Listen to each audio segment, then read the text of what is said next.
Assalamualaikum warahmatullahi wabarakatuh. Hai, saya Juan Candi Prima dari Universitas Semarang.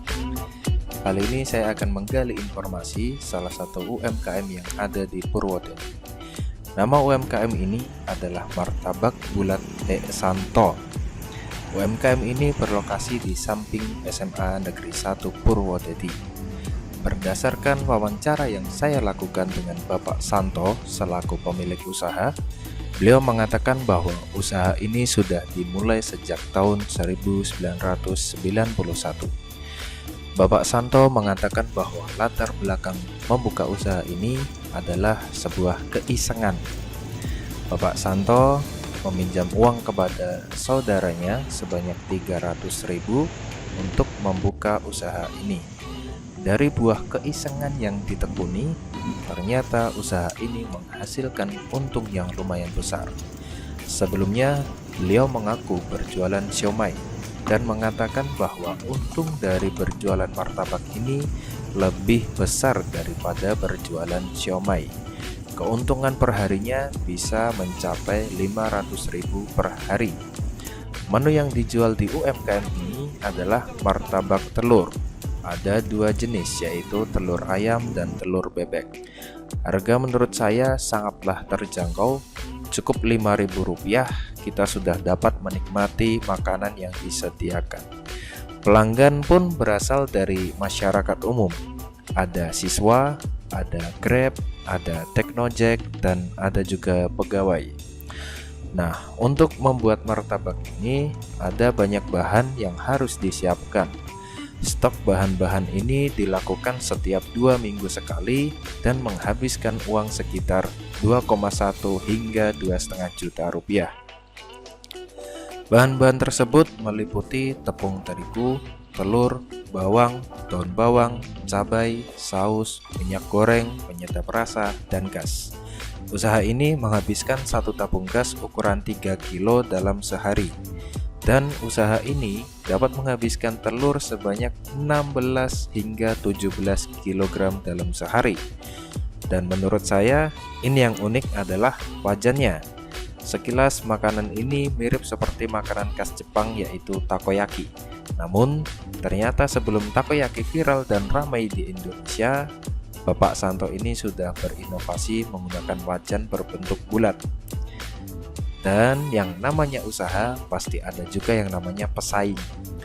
Banyak orang yang mulai meniru usaha Bapak Santo ini. Namun, bagi Bapak Santo ini bukanlah menjadi kendala. Bisa dikatakan beliau ini adalah pemain lama. Untuk bersaing dengan para pesaing tersebut, strategi Bapak Santo adalah menjaga kualitas rasa dan menjaga harga agar tetap terjangkau. Dan terbukti dengan hal ini, pesaing-pesaing tersebut mengubah usaha mereka dan tidak meniru usaha ini lagi. Kendala yang dihadapi oleh beliau adalah hujan. Ya, benar sekali. Hujan adalah kendala utama bagi pedagang yang berjualan di tempat terbuka.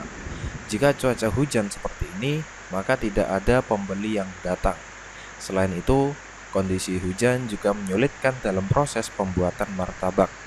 Kendala lain yang masih berupa cuaca yaitu angin.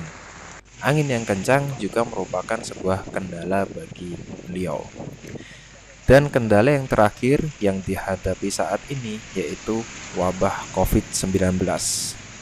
Penghasilan beliau yang awalnya dapat mencapai 500.000 per hari turun menjadi 100 hingga 150.000 per hari. Dan penggunaan telur pun berkurang dari yang awalnya 16 hingga 17 kilo menjadi 8 sampai 9 kilo per hari. Pembeli berkurang karena himbauan dari pemerintah untuk tetap berada di rumah saja. Bapak Santo mencari solusi untuk hal itu dan pada akhirnya beliau bekerja sama dengan Grab dan Teknojek untuk menambahkan menunya ke dalam aplikasi tersebut. Dan beliau pun melakukan promosi melalui media sosial, antara lain ada Facebook, Instagram, dan YouTube.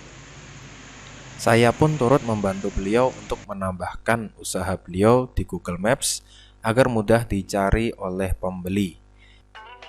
Oke, untuk mencarinya pun cukup mudah. Silakan pergi ke mesin pencarian Google, kemudian klik Maps atau bisa langsung menuju alamatnya Google Maps. Nah, kemudian di bagian sini kita ketikkan martabak bulat dan teh poci. Langsung enter. Kemudian akan muncul detail lokasi seperti ini. Nah, posisi martabak bulat ini dia berada di tengah-tengah kota. Dia berada di utara SMA Negeri 1 Purwodadi, kemudian berada di sebelah barat SMA PGRI Purwodadi, dan berada di selatan Luas Purwodadi. Ya, jadi dia di tengah-tengah sini. Kemudian di sini juga sudah saya lengkapi untuk alamatnya. Nah, ini alamat lengkapnya, kemudian ada detail jamnya. Jadi buka jam berapa, tutup jam berapa. Kemudian di sini juga ada nomor telepon untuk pemesanan. Jadi apabila ingin memesan lebih dahulu bisa melalui nomor yang tertera di sini.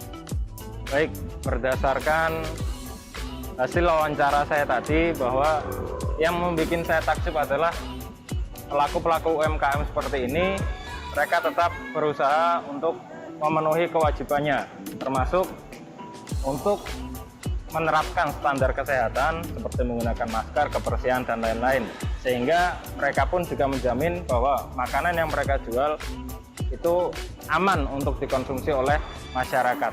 Walaupun penghasilan mereka berkurang, tapi semangat mereka tidak kurang sedikit pun.